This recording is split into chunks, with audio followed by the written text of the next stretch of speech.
মানুষের জীবন সবসময় একই রকম থাকে না।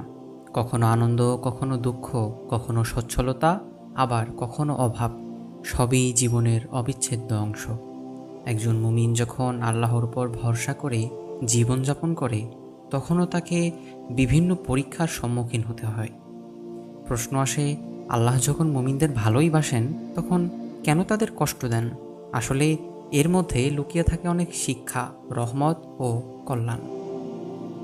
আল্লাহ তাআলা পবিত্র কোরআনে বলেছেন, আমি অবশ্যই তোমাদের পরীক্ষা করব ভয়, ক্ষুধা, সম্পদ, জীবন ও ফসলের ক্ষতি দ্বারা, আর ধৈর্যশীলদের সুসংবাদ দাও।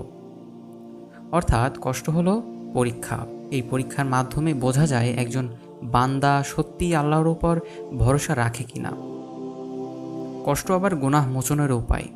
রাসূল সাল্লাল্লাহু আলাইহি ওয়াসাল্লাম বলেছেন, মুমিনের উপর আসা প্রতিটি দুঃখ, রোগ, এমনকি একটি কাটার খোঁচাও গুনাহ মাফের কারণ হয়। তাই মুমিন যখন বিপদে পড়ে ধৈর্য ধরে, তখন তার আখিরাতের বোঝা হালকা হয়ে যায়। তাছাড়া কষ্ট মানুষকে শক্তিশালী করে। যেমন আগুনে সোনা গলালে তা খাঁটি হয়ে যায়, তেমনি বিপদ আপদ মুমিনকে দৃঢ় করে। সাহাবাদের জীবনে আমরা দেখি, উহুদের যুদ্ধে তারা কঠিন কষ্ট সহ্য করেছিলেন, কিন্তু সেই কষ্ট তাদেরকে আরও সাহসী বানিয়েছিল। আরও একটি দিক হলো মর্যাদার বৃদ্ধি। অনেক সময় আল্লাহ মুমিনদের জন্য জান্নাতের উচ্চ স্থান নির্ধারণ করেন, কিন্তু শুধুমাত্র নামাজ রোজার মাধ্যমে তা অর্জন করা সম্ভব হয় না। তখন আল্লাহ দুনিয়ার কিছু কষ্টের মাধ্যমে সেই মর্যাদা দেন। এতে বান্দার জন্য আখিরাতে মহা পুরস্কার অপেক্ষা করে।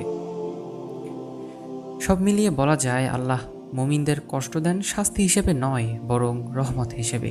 কষ্টের মাধ্যমে ঈমান পরীক্ষা হয়, কষ্টের মাধ্যমে গুনাহ মাফ হয়, ধৈর্য শিক্ষা হয় এবং জান্নাতে উচ্চ মর্যাদা পাওয়া যায়। তাই মুমিনের উচিত বিপদের সময় আল্লাহর উপর ভরসা রাখা এবং ধৈর্য ধারণ করা, কারণ কষ্টের পরেই আল্লাহর প্রতিশ্রুত শান্তি ও পুরস্কার নিহিত থাকে।